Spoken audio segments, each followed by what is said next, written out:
So now we will see how we can find the HCF, which means highest common factor, or GCD, which is greatest common divisor of two numbers in JavaScript. So guys, let us move to VS Code over here. So first of all, let me just simply create a new file in this case under the programs folder. So we have created HCF gcd.js file over here. Now guys, first of all, let us understand what is the meaning of highest common factor or greatest common divisor. So guys, basically, if we have two numbers, the highest common factor or the greatest common divisor will be the highest integer that will exactly divide both these numbers. So let us say, for example, we have two numbers, that is 5 and 10 over here. So in this case, we need to check what is the highest number that divides both these numbers exactly. So we start from the number that is 1 over here. So 1 will divide both these numbers, yes, but we want the highest number. So we will move to the next number, that is 2 over here. So 2 will only divide 10, it will not divide 5 over here.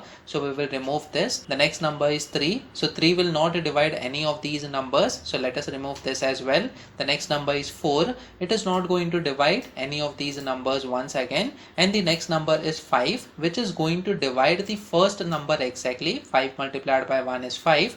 And the second number as well, which means 5 multiplied by 2 will give us 10 over here. And then guys, after that, the next number is 6, which is not going to divide the smaller number, that is 5 over here. So we have to stop over there. So basically, as you can see, we have got the highest number, that is 5, which is going to exactly divide both these numbers. And that is what we want to find by using the JavaScript program. And that is what we want to achieve by using the JavaScript program. That is to find the highest common factor or the greatest common divisor in this case when we have two numbers that is provided by the user. So guys, what we will do is simply we are going to create a new function in this case, and then we will say get HCF as the function name over here. We will provide two numbers as the parameter, that is num1 and num2. So basically these two numbers are the numbers for which we have to find the HCF or GCD. So guys, over here what will be the logic?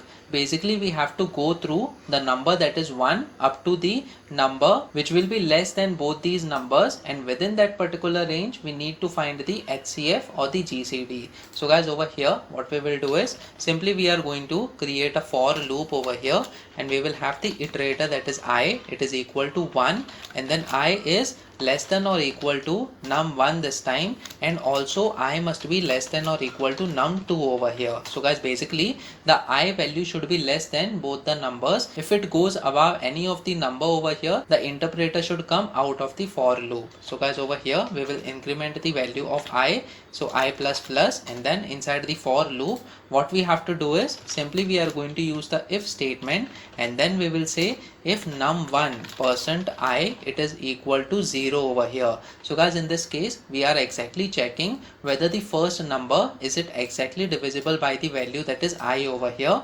If yes, then also we have to check whether num2 is also exactly divisible by the same number that is I over here. So guys, basically this is the condition, that the I number should divide both the numbers that is num1 and num2 exactly, in which case the remainder must be 0, and that is what we can achieve by using this percentage operator. And then guys, after this simply we need to assign the value to HCF variable. So let me just provide the variable, that is HCF. Initially it is equal to 0, and then the value of I will be equal to HCF this time. So simply we say HCF it is equal to I over here. So as you can see, this for loop will go up to the minimum number, that is num1 or num2, and within that range it is going to find the HCF, after which we have to return this value, that is HCF over here, from this function.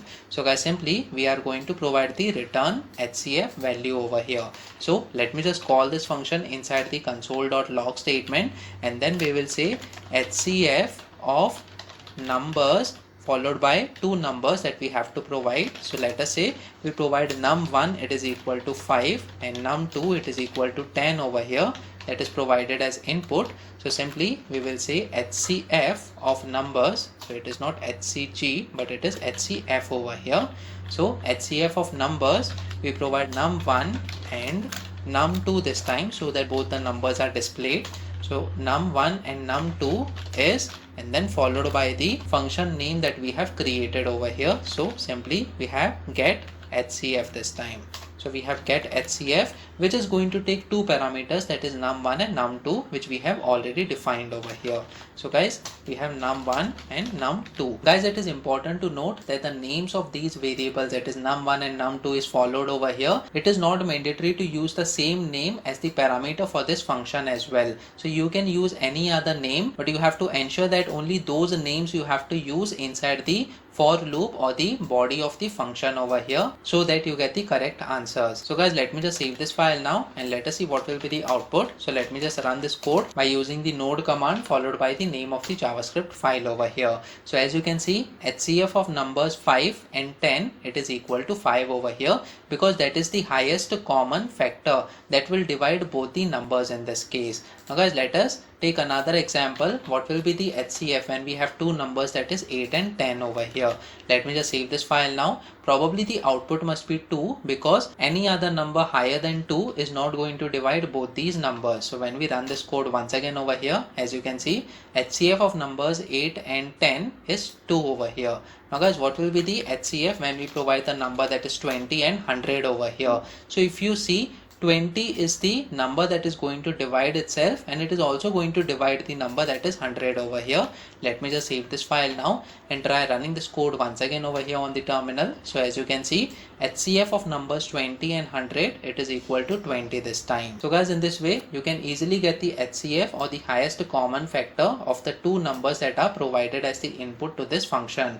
Now guys, it is important to note that this is one of the logic that you can use in order to find the highest common factor. There may be other algorithms in order to find this particular number in the more optimized way. So you can practice on your own and try to find out the different algorithms in order to find the HCF of given two numbers based on the other mathematical formula. But since this is one of the way, it becomes very important that you practice the for loop as well as the if and else statements as well, so that it becomes very important while you are going to make use of these statements in web development. Now guys, what will be the output when we have two numbers, that is 60 and 72 over here? What will be the HCF of these two numbers? Comment in the comment section below. Let us see whether your answer is correct or not. So please make sure that you like this video so that it reaches to more people, and subscribe to this channel so that you get the notifications on upcoming videos as well.